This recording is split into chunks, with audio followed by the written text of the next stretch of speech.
Well, we take you live now to Queen's Park, where Treasury Board President Caroline Mulroney and right now Finance Minister Peter Bethlenfalvy are providing an update on the province's finances. Let's listen in. Will increase to $16.55, up from $15.50. That's over $1. And as you make more money, through the lower individual and family tax credit, you'll be able to keep more of that money because we have some of the lowest tax rates in the country. So you'll be able to keep more money in your pockets. For those who drive, you don't have to renew at $120 a car your validation fee. So we've been providing relief across the board, and we'll continue to do that. You mentioned the gas tax. Is that going to be extended beyond December?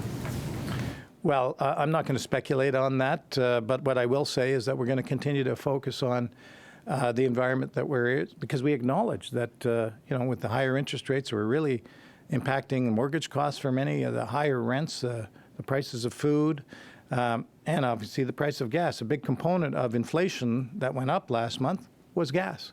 So I think it's positive that we acted early on the gas tax.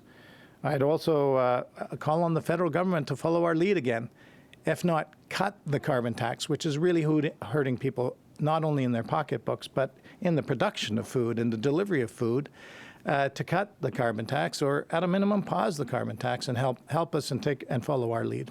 Minister, on the Greenbelt, knowing everything that you know today about the Duffins Rouge Agricultural Preserve in your riding, knowing everything you know about what was in the Integrity Commissioner's report and the fact that the Premier's now gone back, what would you have done differently when that proposal first came to the Cabinet table last year?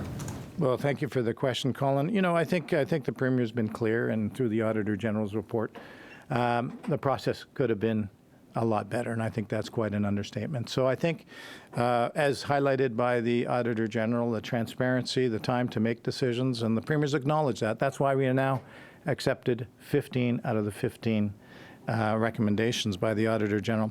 But Colin, I would also say this, many in my riding, they advocated for different things, and one of the things they advocate for is housing. We are in a housing crisis. The population growth is immense in this province.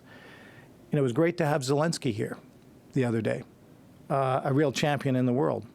But we have over 50,000 Ukrainian refugees here. I'm the son of World War II refugees.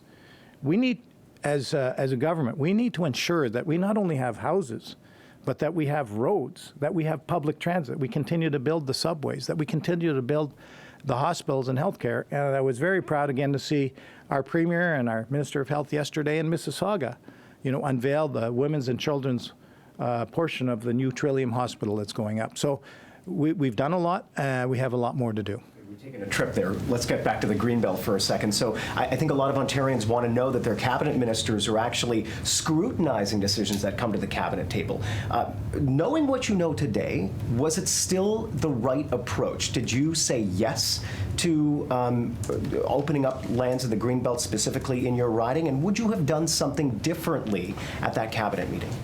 I would say that the motives to build more housings is the right one. The execution was not what it should be.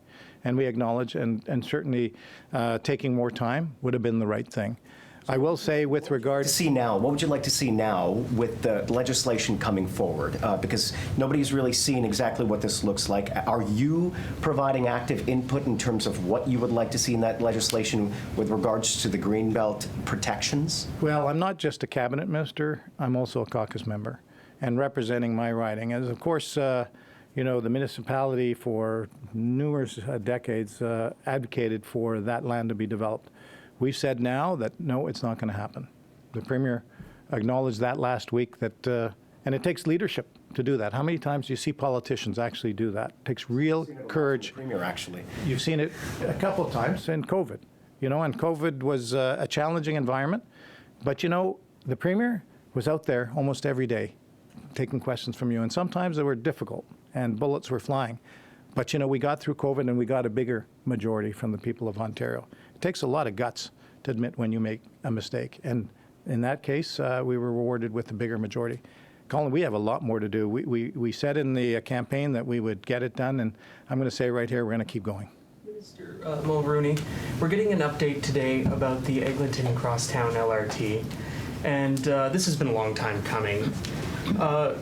During your tenure as transportation minister, you really resisted giving a lot of information about this project.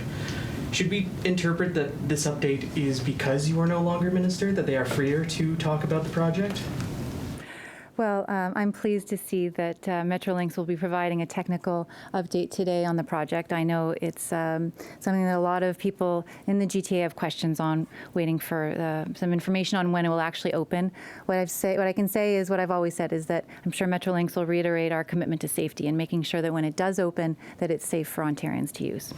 Was your office controlling communications from Metrolinx during your tenure, keeping them from talking about the project?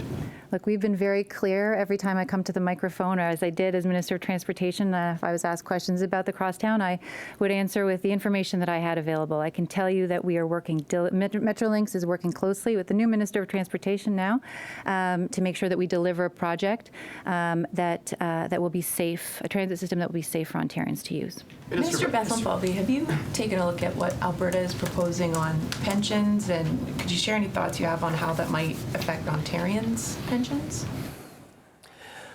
Well, we've been looking at live pictures down at Queen's Park. We've been hearing from the Treasury Board President, Caroline Mulrooney, and Finance Minister Peter Bethlenfalvy, who's speaking right now to the media, providing an update on the province's finances and also taking some questions on other issues like the Greenbelt scandal and the update from Metrolinx regarding the Eglinton Crosstown LRT, which is expected to be live at around 1 o'clock later today.